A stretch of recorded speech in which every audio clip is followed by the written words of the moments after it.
Juz 13 continues from verse 54, talking about the appointment of Yusuf alayhi salam as the minister of Egypt.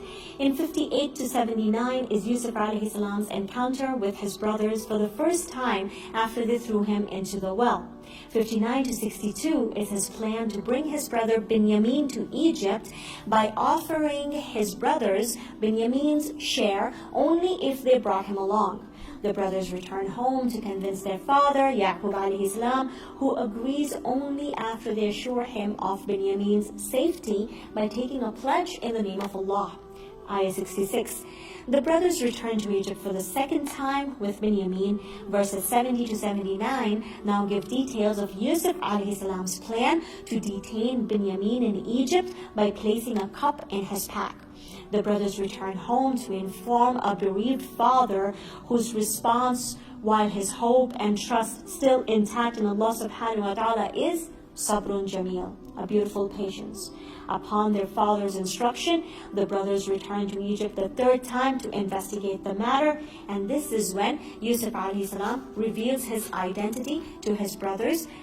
Verse 90 gives them his shirt to take it to Yaqub alayhi salam so that he may regain his eyesight. The story concludes with the realization of Yusuf alayhi salam's dream of his parents sitting on the arsh while his brothers prostrate themselves before him. Verse 100. The second passage, Surah Ra'd 1 to 43, starts by describing Allah's signs in the universe and then addressing the disbelievers in Ayah 5. How is it that you find it strange? In fact, it is Allah who should find it strange that even after all the signs in the universe, you choose to turn away.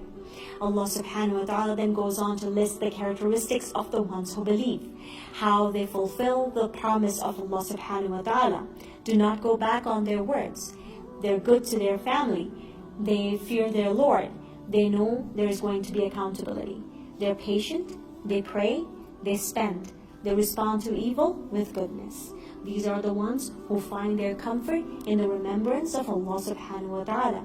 Ala bi dhikrillahi tatma'innul qulub. Those who deny Allah subhanahu wa ta'ala, no signs or miracles can ever help them.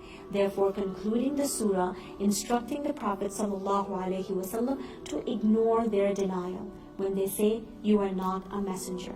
Just say to them, Ya Rasul, Allah is sufficient as a witness between you and me and the people of knowledge. This then takes us to the final passage of this juz in Surah Ibrahim that starts with highlighting the unity of the divine message and the experiences of the messengers through the mention of the way they were rejected by their communities when they said, you are no more than human beings like us. Verse 10. Then there is the response of the messengers to their community, the promise of Allah's reward should they change, and His punishment should they refuse. All up to Ayah 17. 18 until the end of the surah is a picture of a painful discourse between the disbelievers and Shaitan when he rejects them, saying, don't blame me, blame yourself. I only invited you, you responded. Allah's promise has come true. The surah continues to talk about parables of good word and a bad word, listing some favors of Allah subhanahu wa ta'ala, including the du'as of Ibrahim alayhi salam for peace, security, well-being of his children, and then finally concluding with a powerful reminder of accountability and affirming the oneness of Allah subhanahu wa ta'ala.